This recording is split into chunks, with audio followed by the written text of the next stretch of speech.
Welcome into the Landon Tengwall show. I was hyped for this one. Ladies and gentlemen, we have QB11, Andrew, covering all things Oregon football. Andrew, what's up, brother?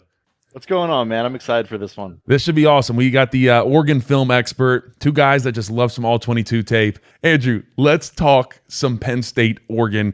You stoked a fire out there on Twitter, so let's just talk about it. Yeah, let's do it. The biggest topic out there, I feel like, has been so far is like everybody talking about the Penn State rushing attack versus the Oregon rushing defense. And you came out and said, yeah, that's a real thing. But I think people need to talk about this Oregon rushing attack versus the Penn State rushing defense. And your number one thing that you put out, you know, talking about Zane Durant a little bit, saying he's not stout. Yeah, no, and again, this is me not so. Hold on. So when we're on Twitter, things are a little different here. So we'll talk real ball. Zane Durant's not a bad player, and I'm certainly not saying he's a bad player. What I will say is that specifically against double teams, duo, inside zone, like on those combo blocks, like he does get displaced a lot, and he has his whole career at Penn State. Like he's not a guy with a lot of sand in his pants. He doesn't carry a lot of weight below the belt, right? So he's not a guy that's going to be able to sit down and anchor. Where he's at his best is when you put him on the move, right? Like when you slant him, when you give him a head start, and then when you let him penetrate, right? He's not going to be a guy that you want to have in a 2-eye base going base against a guard. So I don't think that Zane Durant's a bad player, but what I do think is he is an opportunity because he plays basically every snap for Penn State in base downs. He's a guy that you can go after, and Oregon did it last year in the game, and we saw Ohio State do it last year. We saw Notre Dame do it last year, and where I think he's most dangerous because he's kind of a tweener is when you guys get into those second, third, and long situations where he gets to get in a gap and go and create havoc, and that's where you see a lot of his production come from, like his tackles for loss and things like that. Yeah, I'm with you. He's great at not taking on the double team, but sometimes he can split it. Like if he can just like work his way through, he's just. But I'm with you. That's how Zane's been his whole career. Like he does get moved off the ball. Happened a couple of times against Nevada early in the season. So that's definitely something I'm looking at. That's valid. We will talk about the weaknesses of Oregon players in this one too. Like I had a whole monologue on our podcast on Sunday about our tackle play and some of the issues there. So, and I know that you've pointed some of that stuff out on Twitter, and I have people in my own fan base screaming at me for agreeing with you. So there's weaknesses, I think, along the interior for the Penn State defensive line. I think Ford has been the best player against the run, in my opinion. Really consistent, uses his hands well, gets guys pressed out. Strike. Right. Yeah. So like that's the kind of stuff that I'm looking for. Anai White's a little light, but we also haven't seen it really taken fully advantage of yet because you guys haven't played anybody in the same way that we haven't really played anybody. And so like what we're doing here is you're trying to project what these matchups are going to look like when they see the guys that are like on a real team. And that's what we have coming up on Saturday. So Oregon ran the ball pretty effectively a year ago against Penn State. I think that they'll be more effective this year with guys like Emmanuel Pregnon and now Dave Yulee, who his first game last year for Oregon was in October coming off a foot injury. He was in terrible shape.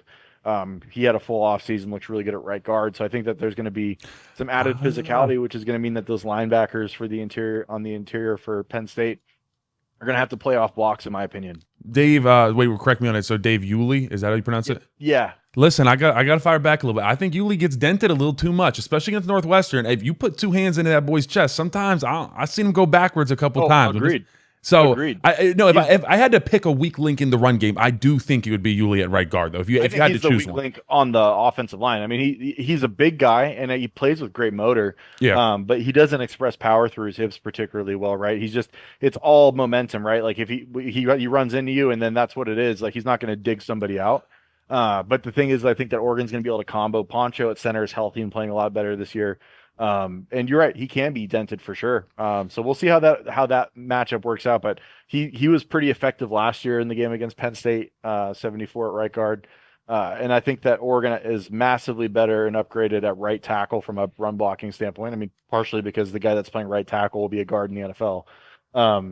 I think Harkey's been real physical. Honestly, I love World too. I like both your tackles in the run game. They get physical when you pair that up. Any type of combo block with either tackle with Kenyon Sadiq, that gets me excited. I'll tell you, any combo block with Kenyon Sadiq's always a good day. If you want me to be honest. And 9, Jamari Johnson, like Oregon plays a lot of 12. Like 9's a very willing and physical blocker too. He's not quite what Sadiq is. I mean, Sadiq's pretty unique as an inline guy, but definitely better than Terrence Ferguson was a year ago with Jamari Johnson out there in 12 personnel. Yeah, so let's talk a little bit. We're talking run game. Let's talk a little bit about the pass game. You mentioned that you had a little bit of worries, especially at the offensive tackle spot in pass pro. What have you seen there? Obviously, I showed some of that on my Oregon offensive film breakdown. What have you seen from particularly World? I think the most we've talked Yeah. about his anchor. Yeah, so I think there's two separate problems for the two guys. I mean, we'll start with World. So in the offseason, there was all this stuff like, oh, World's going to be a first round pick. It's like, if you watch the Nevada film, I don't know if you went back and scouted Nevada film, but like he's lacked anchor his entire college career. And I know part of that was Nevada's strength and conditioning program from a resources standpoint. Like there's just nothing there. And it's like, okay, well, are you going to be able to fix that in one off season? And that was the question coming into the season for me. It's like World moves and looks the right way. And like as a down blocker, and when he gets to have forward momentum, he's great. But they have him listed at 6'8". Let's just say he's list height for purposes of my argument here. Like when guys get into his breastplate, like he has a really, really hard time sitting down and anchoring. And so he gives a lot of ground against power when he oversets. And so I think like the thing for him this week is you're gonna have to play with some anchor because all of with the exception of Coleman, I think that everything off the edge for Penn State starts with power. And I think DDS is gonna, if I'm DDS, like screw anything else. Like he's kind of a raw rusher anyway. He doesn't have like a real defined bag of counter moves. Like just get that long arm into his breastplate and move him and compress the pocket. Yeah, I'm with you. I was talking to a couple. I didn't talk to DDS, but I talked to a couple other Penn State defensive ends. I love the shimmy into a bull too because that freezes his feet, and then it's just like open season on his chest. So I recommended the shimmy bull to a couple guys. I'm excited to see kind of how that goes down. Yeah, like you're not gonna get around World. Like if you try to do a speed rush against World, like he's so long, it's a $50 cab ride to get around him. And he is really, really fluid. Like he will get drafted pretty high just based on his raw physical and athletic traits. But it's his power, his ability to re-anchor when he loses leverage in his vertical set right now is just not there. It's not fully developed yet. He'll be a guy that like 3-4 years from now will be a really, really good NFL tackle because that strength will come along and he'll learn how to do that. But he doesn't have it yet. And then on the other side with Harkey's generally pretty good, but sometimes he sets really bad angles on his jump set, and he'll mix up his sets, but every once in a while it's like he'll catch himself where his rear end, I don't know, I don't want to curse on your show, but his rear end is perpendicular to the line of scrimmage, which means that he dropped his back foot, which is never the angle you want to set when creating a good pocket for your quarterback to play from. So like that's the thing for him is, hey, like I think he's going to be primarily using his jump like angle set here. And he's just got to make sure that he sets the right angle because he can anchor. Like he's a really strong dude. He actually is long too. He's got good length. So I think that he's got a guy that you'd probably want to see like Coleman try to get the dip and rip on the upfield shoulder against. Yeah, I would also say too if he tries the jump set and opens up too much, Coleman loves the spin move. Knowles calls him the Chasmanian. He calls him Chasmanian Devil because he likes the Tasmanian Devil likes to spin. He's like all he does is spin for the most part. Yeah, no, I love Chaz Coleman. Like Chaz Coleman's the next one up. Like I know everyone has been really high on Denai Dennis Sutton coming into the year, and like he is a total specimen. And like I don't know where you guys find them all, but you have all these freak athletes. His pass rush bag is pretty limited from a skill standpoint, right? It's all athletic traits at this point. Whereas like Chaz Coleman has better athletic traits in my opinion. And he's got way better technique coming off the edge already. I think the toughest thing about Oregon in the run game is that formationally and personnel wise, they are so variable. Like we'll run a lot of 21, we'll run 12, and we will run 10 and 11 personnel surfaces or formations out of those heavier sets with two backs or two tight ends. And so that I think that's the part that makes it tough is personnel wise, like how are you going to match up? Are you guys going to stay in base? Like you guys are a base 3 safety nickel team. Yeah. Like are you going to play 3 safeties against Oregon's 12 personnel? If you do, I think it's going to be really, really hard to stop the run. No, we got to come in. We did a couple times early in the season. We went 4-3. We went base 4-3, which we haven't been for like 2 years now. We've really just been a 4-2-5 with 3 safeties. So we bring in Dom DeLuca, number 0. He's kind of our third overall linebacker, but he'll come in and play Sam. And so, then you get a little bit of a bigger body because right now you either got some type of Zion Tracy or someone like that who's, not even 200 pounds. And then you bring in Dom DeLuca, who's probably 230 plus. So I think you're right. When you do bring in 2 tight ends, you probably need to counter that and run a true 4-3 and plug in that Sam. And now that guy that's coming in to play the Sam linebacker is going to have to carry somebody, and is he Mm. going to be able to carry? Is he going to be able to carry 18 vertical?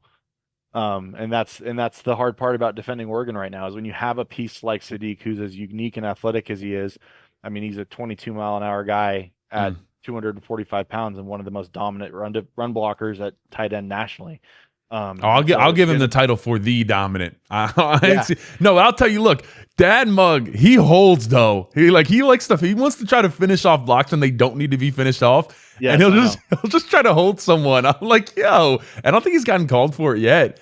But No, he needs to stop though. Jamar Johnson does the same thing. Like they win, but they want to keep winning. Like they'll be yeah, 25 yards downfield bearing guys, and it's like we had an explosive against Oklahoma State called back because nine held downfield. It's like the ball's 20 yards past you, just let go. Like there's just no point to continue the block. And so I hope that that's something that's been emphasized over the last couple of weeks, where we're just not trying to like it was fun because it goes on Twitter and everyone's hyping you up as being a dog and blocking downfield, but you can also really hurt your team when you create explosives and they get called back. yeah, absolutely. No, and I think you got to be careful too because Sadiq is the type. Like I've said this already. He likes to like kind of give you a little extra, mush your head in the turf a little bit, drag his nuts Yep. across your face. Our guys cannot go for that and punt and retaliate. I just already know someone is going to get up and punch him in the face. I just feel it. Don't do it. James Yep. Franklin, please pass on that message. Do not retaliate against Kenyon Sadiq. All right, let's So switch the over. last thing on that Oh, go really ahead. quick. So we have a joke on our pod like Alex Harkey, our right tackle, is kind of a dick. Mm. Like and it's not like dirty, but he's gonna hold on for a second after the whistle blows. He's just gonna hold you. Like he's just gonna have his hand on you for. He's gonna hold on to your jersey for an extra second. I'm like, I have a bet over 1.5 personal fouls called on guys retaliating to Harkey, just holding on for that extra second after the whistle blows.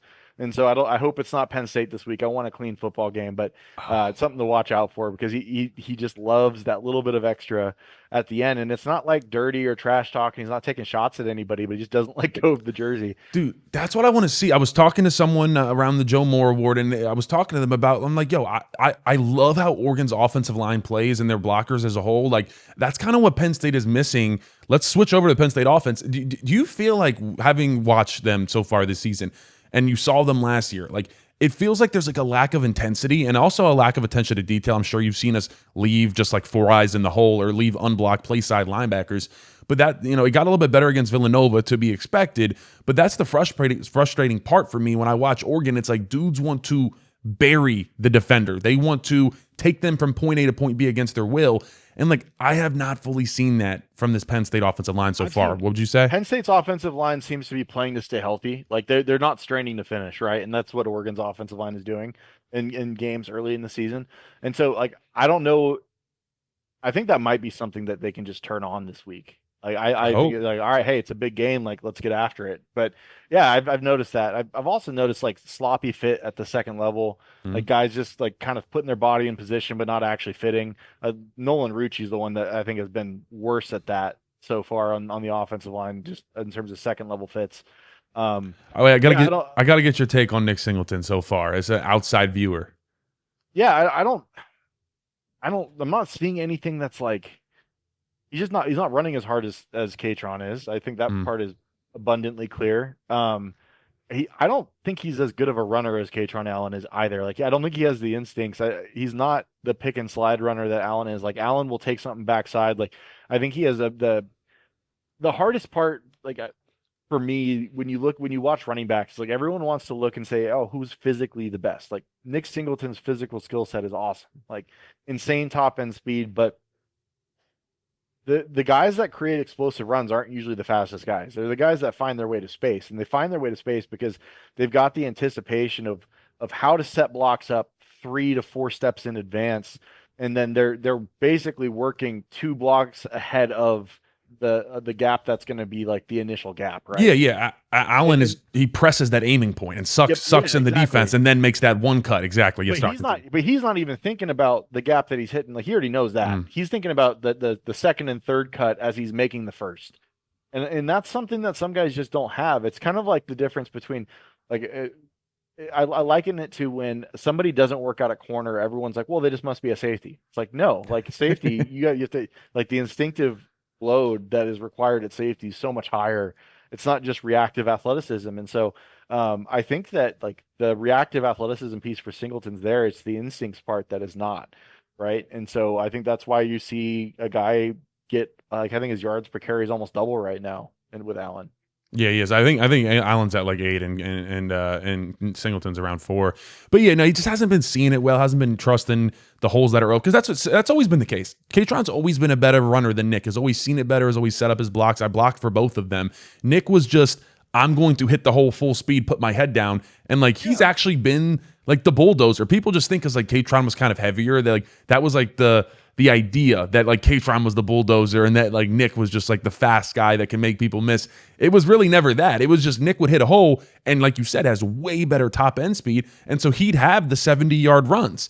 And that's the problem is like when you are block it perfect. Yeah, you got to block it perfect. Hit it at 1,000 miles. Whatever direction you point Singleton in, he's hitting it at 1,000 miles an hour. Well, and that's so if he manages to clear the first level clean, he might take it to the house. But that's kind of been the problem so far this year is that like he's been hesitant. Like that's what I've seen. Like there's even like holes and it's like and then like kind of just like waits and it just I don't know. He needs to get that confidence back because he has not really hit a true explosive run yet this year. I mean, he might have like a 13, 14-yard run, but we were taking Villanova 7 yards off the line of scrimmage there. So, no, I think that's going to be interesting to see that matchup. How do you feel about Oregon up front? Let's just talk defensive line initially in the run game. Yeah, so outside of a quarter against Northwestern, like I don't think the defensive line's been the problem in the run game. It's been more linebacker play and like Oregon coming into the season, Devin Jackson, number 26, was anticipated to be the starter next to Bryce Betcher. And he tore his labrum in his hip in the spring game, I think. And like everything I was told is that he wouldn't be ready to even like run until September. And here we are, and he's played in every game, and he was like full go through most of camp. Like he doesn't seem healthy to me. He doesn't look right. Like he's not playing aggressive downhill. He's not playing physical. Like if you go back and turn on the tape of him against Boise last year, like he's decisive. He's hitting the gap and then he's striking with violence. And there's nothing violent about his game right now. And so 54 Jerry Mixon has been playing significantly better than him in my opinion. And they're kind of splitting reps. And I think a lot of Oregon's issues against the run have been when 26 is on the field. Now, there's also been individual breakdowns. I think Bear Alexander's had some like Bear Alexander's tape against Northwestern's not great. Like it's bad. It's bad tape. No, I texted you this morning. I'm like, yo, it didn't look like he wanted to be out there against Northwestern. If you want me to be honest. And he's not the only one against Northwestern that didn't look like they want to be out there. Like Oregon stems its front a lot, and which means like for your listeners that don't know, like they will align in one gap and then they'll switch gaps before the snap. Like they were doing it so lackadaisically, they weren't even getting like aligned or in their stance. Like they're just getting blown off the ball because they're not even lined up. And so I don't think that those are going to be the types of issues that you have on the road in a whiteout game. Whereas when you're playing Northwestern in front of 15,000 people at 9 a.m. like your time, it's a little different, right? So, but so 52, like getting into the scouting report for us, Amari Washington, like explosive, extremely powerful. He will displace the guy in front of him massively. He's a great penetrator. Like he'll flat out blow things up. He can two gap. We'll play him anywhere from the nose all the way out to a 4-eye. He's a good pass rusher on third down. I don't think he has a sack yet this year, but a lot of that's teams are just quick gaming us. Would you say he's a slight step down from Derek Harmon, or do you feel like he's athletically? I think he's better. Like athletically. Right. Now, like in terms of production, he doesn't have near the pressure rate that Harmon did. I mean, Harmon was a fully developed player last year, whereas Washington's a true junior who flashes like insanely high end ability. Like I'm very confident he'll be a first round pick when his time comes. I don't know if that's going to be after this year because his down in, down out consistency still technically is not even close to what Harmon's was. So no, I think it's a step down over Harmon. And I think that next to him, we're a lot younger than Jamari Caldwell was a third round pick and is playing a ton of snaps for the Rams and playing really good football. I mean, the Chargers. He's playing really, really good football. So I think we're like worse than we were a year ago on the inside, but we're a lot deeper. And the young guys are coming along week over week. So you have a redshirt freshman in oh my gosh, I don't even know my Gray right now. 50, yeah. Tion Gray, 50. You have 99 Terrence Green, and you have 1 Bear Alexander, who are the primary 4 rotating in the interior spots. Mateo Uyangale, number 10, the edge player. Our best pass rusher will also play the 4-eye on our mint front, which is our base defense. So he'll play the 4-eye, and then you'll have our basically the jack linebacker. The overhang player on the other side will be 44, Tatum Tuioti. Yeah. So, and Tatum's an awesome run defender, like fantastic. Like he makes a lot of plays, really consistent edge that plays with great motor. His edge rush capability, he's more limited athletically. But yeah, as a run listen, defender, I got your fans in my Twitter section talking about that Tuioti is just as good of a rusher as Mateo Youngale. that's like, insane. Like, yeah, right. literally, What are you talking about, man? you're not nine. Purchase is a much better pass rusher than Tuioti, and that's why you see Tuioti doesn't really play a lot of our third down stuff. Like he's not somebody that we're really going out of our way to include in the rush. 42, Aiden Breland. When we get in the third and long, like he will be one of the interior rushers in most cases. He's been really, really good. He's a true sophomore. So, all right, yeah, you guys know you got some horses up front. I'm excited to see what blitzes that yeah, that Lupoy / Danning go ahead and bring on us. I think there's going to be new stuff that has not been put on tape yet. Would you agree with that? No, definitely not. Yeah, the Dan will like Dan Lanning is known for simulated pressures, and so Oregon's going to bring simulated pressures. In this Can you game. explain to the audience what is a simulated pressure? Yeah, so it'll be a 4-man rush, but it's not going to be the 4 that are lined up, right? So like somebody's going to drop out and then they're going to insert somebody. So like Oregon will line up in an overload. Let's say there's 3 guys to the right of the center. And then one of those guys is going to drop out and then the overload's actually going to come away from the opposite side, whether it's like the star or a linebacker inserting into the rush.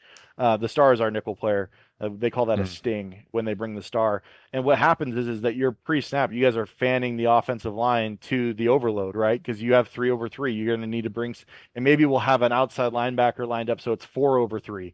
And so you're like, all right, the back's going to be over there, and then we'll bring 3 to the opposite side, and 2 guys will drop out. And so that's what it's simulated. Or you go 4 for 4 slide, and then you really get killed when they when you fake it all over here, and then you bring it from the opposite side. Like it's fun because like when we really dial it up, like you'll have times where you have a free rusher coming, you're only rushing 3 or 4, and then you have a drop 7 or drop 8. And so the quarterback is getting smoked for free, and then you have a really like fuzzy picture on the back end. Yeah, if you any of you guys watching, if you watch the film breakdown on Oregon's defense yesterday that I put out, you will see a couple different times I showed that Oregon ended up only bringing 4 with a free rusher that hit the quarterback against Okie State. So yeah, that's impressive. We'll run a good amount of 5-man pressure too, but like I think Oregon for the most part is just going to drop 7 and rush 4, and it might not always be the 4 that you think, but we will usually just drop 4. Yeah, I'm excited to see what gets brought there. Andrew, thank you so much for coming on. People, check him out on Twitter. Where can they find you at, Andrew, and elsewhere? Yeah, at QB11SD on Twitter. The QB11 show is our podcast.